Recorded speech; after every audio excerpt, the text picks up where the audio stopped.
Hello, my name is Dominic Solomon, and this is my timeline presentation for KINE 372. So, just a few things about me. I am from Warren, Michigan, which is in the Metro Detroit area. I was actually born in Sterling Heights, but I resided in Warren with my family. And there's an arrow kind of pointing to Saginaw because I currently live in Saginaw and go to Saginaw Valley State University, obviously. I'm committed here to run track and cross country. In high school, I played soccer a lot. There's a picture of me there huddled with my team. I played up until my junior year. I started playing soccer in 5th grade. And to the right is me winning one of my final track races in high school because I decided to fully take up track and cross country during my junior year. Bottom left kind of shows a picture of me running for Saginaw Valley State University, or as a collegian. And I also have a picture of my girlfriend and I kayaking at Proud Lake because we love camping and kayaking during the summer. It's one of our favorite things to do. And picture to the right of that is me with my mom about to go canoeing. So I love, canoeing, kayaking, camping all my life. Something my mom loved to do herself. And then picture to the right of that is my lovely girlfriend Grace. Her and I are still currently together, and picture to the right of that is a picture of us in kindergarten because we've known each other for that long. We used to go to the same elementary school. So we're going to move right into infancy and toddlerhood. We're going to talk about involuntary and voluntary reflexes / movements. Pictured there is me as an infant with my nana and my mom.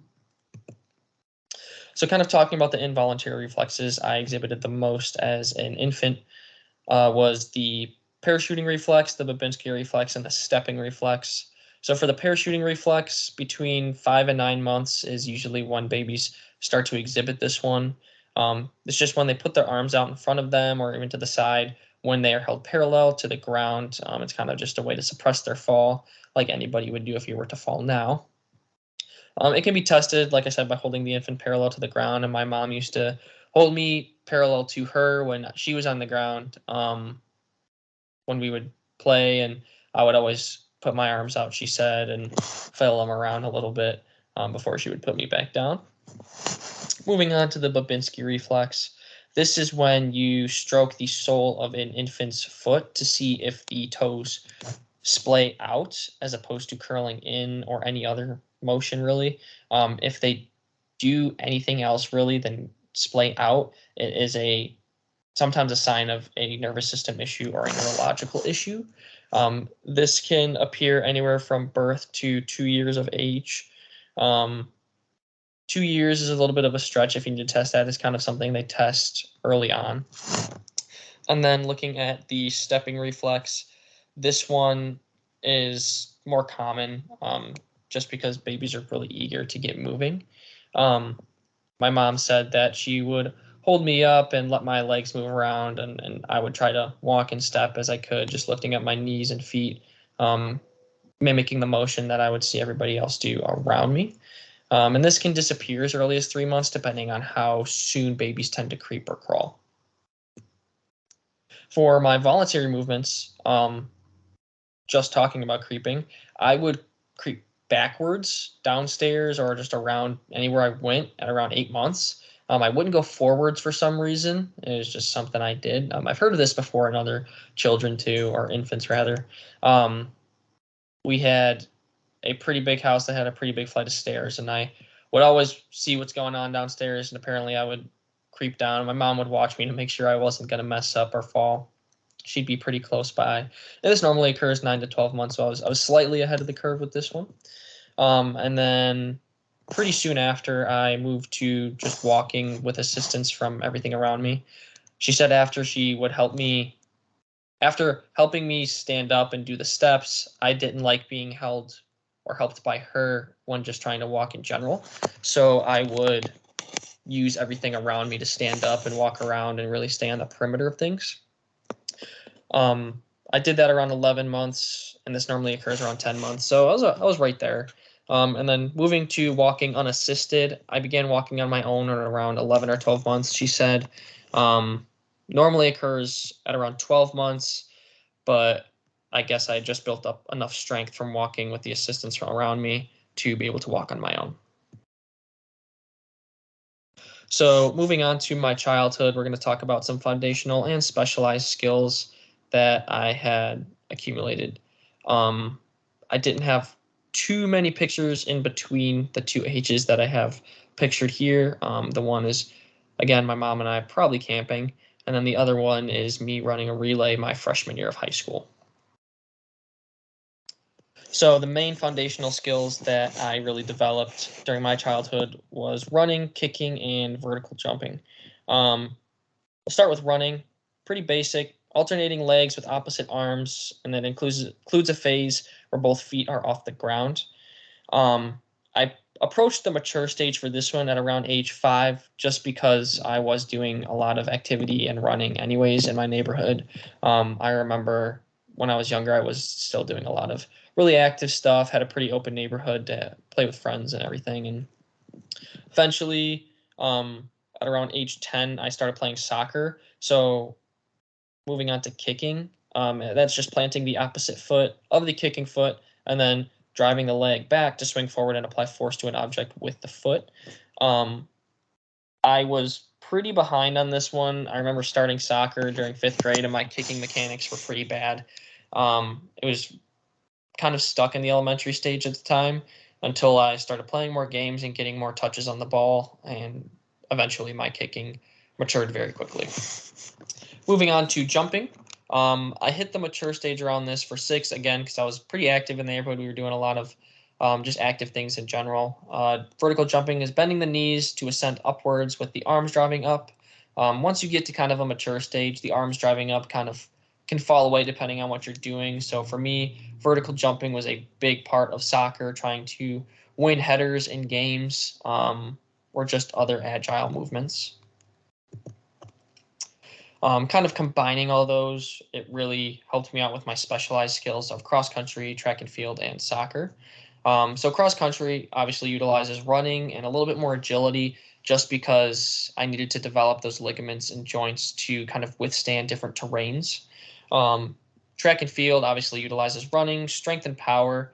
More so strength and power for me because I'm a middle distance runner.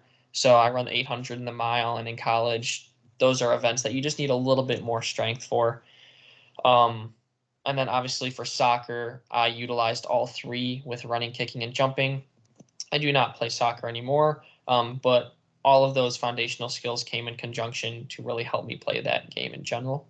And pictured to the right is a newspaper article that was written about me, talking about how I played soccer and cross country and kind of excelling at both at the time, and really making sure that I wasn't staying injured, and being just a very healthy athlete at the time.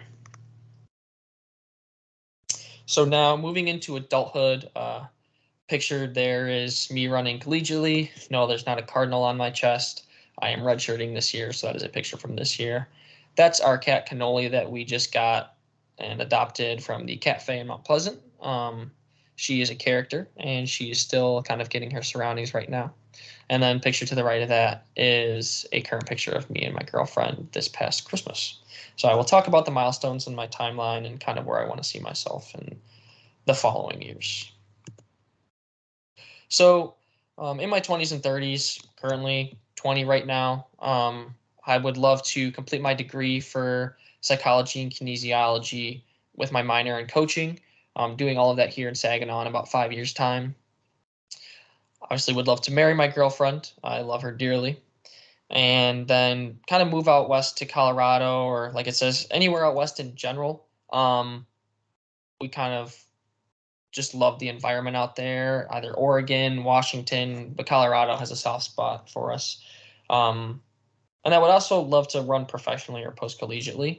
I think it's something that I'm on the trajectory on right now. It'll just be something I have to continue to work hard at.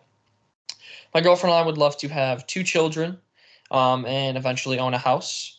So those are 2 pretty big milestones in just being adults in your 20s and 30s, and kind of marking those off. And my main career goal is to become a collegiate coach. In my 40s and 50s, I would love to still coach collegiately, hopefully professionally at some point. Maybe eventually coach my children. I know it's slightly unethical, but I still think it's something I'd love to do. Travel with my wife, maybe get some of that traveling done earlier on, and eventually pursue my doctorate in psychology to eventually become a sports psychologist to kind of have a safety net just in case coaching falls through. And I would still love to continue to run just to stay healthy. During my 60s and 70s, I would possibly still coach and maybe retire around 70. I know coaches can go before or after that, just depends. Probably move somewhere else because our children will probably have lives of their own at that point and doing their own stuff. And I would still love to be active and hopefully be able to run and be healthy enough to run. And hopefully a grandparent at that point as well. During my 80s and 90s, I would love to live out the rest of my life active, really just stay healthy and make sure that I'm moving around. Maybe coach my grandchildren at some point. That would be kind of cool. Providing help in the running world any way I can. I have a really big passion for the sport and the community in general, so I'd love to help out any way I can. And really just live the rest of my life with my wife at that point. You can see that my estimated lifespan was to the age 91, so really reaching the last decade of my life and looking at those VO2 maxes, the non-exercise ones at least. It did decline slightly, but I hope that with the exercise that I'm currently doing now and the fitness I'd be able to maintain, they would be a lot higher and I'd still be a lot healthier and hopefully live longer. To conclude, during infancy, I developed fast but struggled later on in some other skills like kicking. In my childhood, I caught back up to where I needed to be and completed everything at a mature level. And during adulthood, I'm currently healthy and thriving, and I would hope to live longer than that. I am expected to, and just be healthy the whole way. Thank you.